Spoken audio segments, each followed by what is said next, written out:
My name is Joe Saul.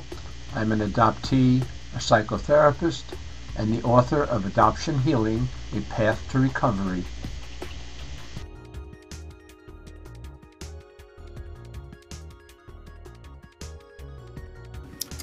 I hear that there's a lot of blaming going on. We adoptees blame our moms for not keeping us. Our moms blame us for not understanding what they went through. We blame our moms for being difficult to deal with.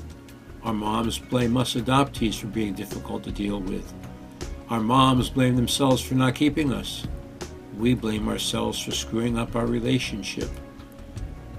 Does blaming really fix anything? Most of us are used to being blamed. Our moms were blamed and shamed when they got pregnant. Since children always blame themselves for what happens to them, we adoptees have a 7-year-old inner child who blames herself for not being kept. Those who are used to being blamed usually do two things. They keep blaming themselves and they're quick to blame others. We need to remember that we are all trauma victims. The word victim means not responsible, so we need to stop blaming each other. There's a wonderful little book called Blaming the Victim that you might wish to read. We need to have empathy for each other instead of animosity. We are not responsible for the problems we have from our trauma resulting in our PTSD.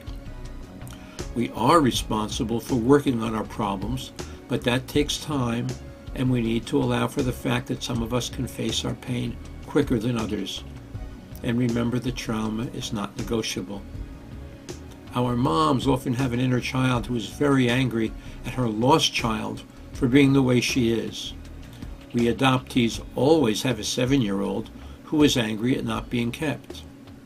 If we have an angry inner child, then we look at the world through anger-colored glasses, and our adult self will never be able to be objective about the person she lost through adoption. Therefore, moms need to help their inner child understand that it is not her lost child's fault that she is the way she is, and that it's okay to be angry, but it's not fair to blame her lost child. And we adoptees need to help our own inner child understand that it's not her mom's fault that she couldn't keep her, and that it's okay to be angry, but it's not fair to blame mom. When we can help our inner children understand all this and stop blaming the person we lost, stop being angry at the person we lost, have total empathy for the person we lost, a victim just like us, we will stop looking through anger-colored glasses.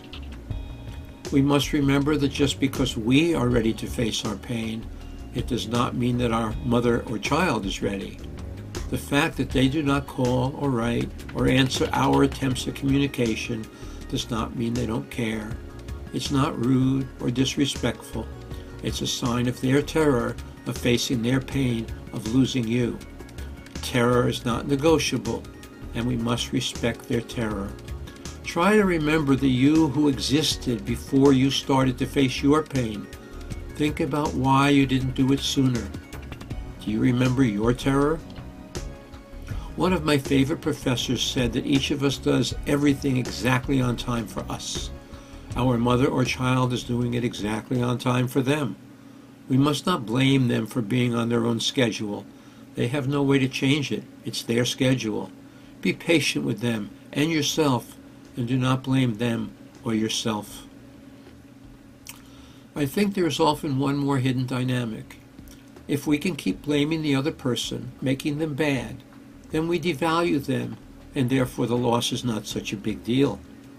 On a conscious level, this may work, but unconsciously it doesn't diminish our pain at all. It actually increases it. One of the things we must do as part of our campaign to stop blaming is to grieve what we lost. To have a good relationship with anyone, we have to take care of our relationship with our inner self first, and then, when we do enough grieving for what we lost, we can start to have good relationships with the people we lost. In the words of John F. Kennedy, let us not seek to fix the blame for the past. Let us accept our own responsibility for the future. And when we do that, we can stop the blame game, take care of ourselves, and be a lot happier. Namaste.